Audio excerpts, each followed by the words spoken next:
நீதம் மலர் வெளியீட்டு விழா யாழ்ப்பாணம் பல்கலைக்கழகத்தின் சட்டத்துறை துறை தலைவர் சிரேஷ்ட விரிவுரையாளர் சட்டத்திரணி கோசலை மதன் தலைமையில் யாழ்ப்பாணம் பல்கலைக்கழகத்தின் மருத்துவப்பீட ஹுவர் கலையரங்கில் இன்று நடைபெற்றது. நிகழ்வில் உயர்நீதிமன்ற நீதியரசர் சம்பத் அபேகோன், மேன்முறையீட்டு நீதிமன்ற நீதிபதி சசி மகேந்திரன், சட்டமா அதிபர் திணைக்களத்தின் பிரதி சொலிசிட்டர் ஜெனரல் சுஹர்ஷி ஹேரத், சட்டமா அதிபர் திணைக்களத்தின் மேலதிக சட்ட வரைஞர் எஸ் செல்வ குணபாலன், யாழ் பல்கலைக்கழக கலைப்பீட பீடாதிபதி நாகமுத்து பிரதீபராஜா, பல்கலைக்கழக சமூகத்தினர் உள்ளிட்ட பலர் இந்நிகழ்வில் பங்கேற்றிருந்தனர். Our court system is undergoing dramatic transformation. எமது நீதிமன்ற கட்டமைப்பானது வழமையாக காகித அடிப்படையிலான முறைமையிலிருந்து மிகவும் டிஜிட்டல் மயமாக்கப்பட்ட அமைப்பாக மாற்றத்தை எதிர்கொண்டு வருகின்றது. எமது பிரதம நீதியரசரின் வழிகாட்டலின் கீழ் உயர்நீதிமன்றம் மற்றும் மேன்முறையீட்டு நீதிமன்றம் ஆகியவற்றின் டிஜிட்டல் மயமாக்கல் பணிகள் ஏற்கனவே நிறைவடைந்துள்ளன. வழக்குகள் மின்னணு முறையில் தாக்கல் செய்யும் முறை ஏற்கனவே ஆரம்பிக்கப்பட்டுள்ளது. மிக விரைவில் நாட்டின் ஒட்டுமொத்த நீதிமன்ற கட்டமைப்பும் டிஜிட்டல் மயமாக்கப்பட்டு ஒரே அமைப்புக்குள் இணைக்கப்படுவதை நீங்கள் காண்பீர்கள். இதன் மூலம் இன்றைய நிலைமையை விட அங்கு பணிகள் மிகவும் திறமையாக முன்னெடுக்கப்படும். இதுவே இந்த நாட்டின் எதிர்காலமாகும். இந்த மாற்றத்தின் ஒரு பகுதியாக இருக்க நீங்கள் தயாராகுங்கள்.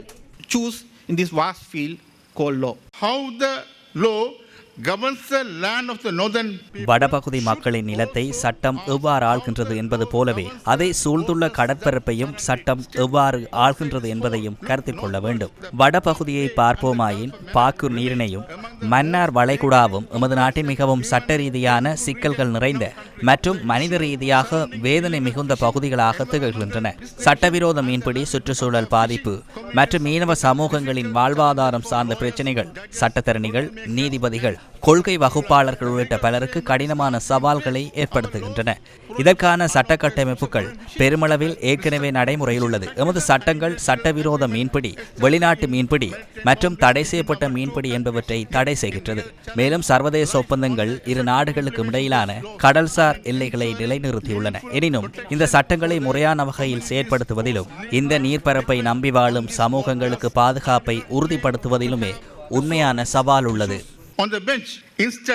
யாழ்ப்பாண பல்கலைக்கழகத்திலே சட்டத்துறை 2005 ஆரம்பிக்கப்பட்டது.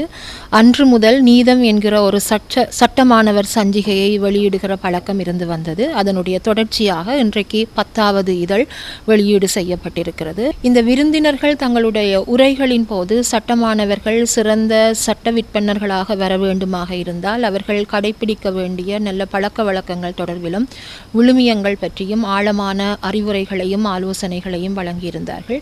இந்த இதழிலே பல்வேறு தரப்பட்டவர்களினுடைய சிறப்பான சட்ட ரீதியான ஆக்கங்களும் கட்டுரைகளும் இடம்பெற்றிருக்கின்றன.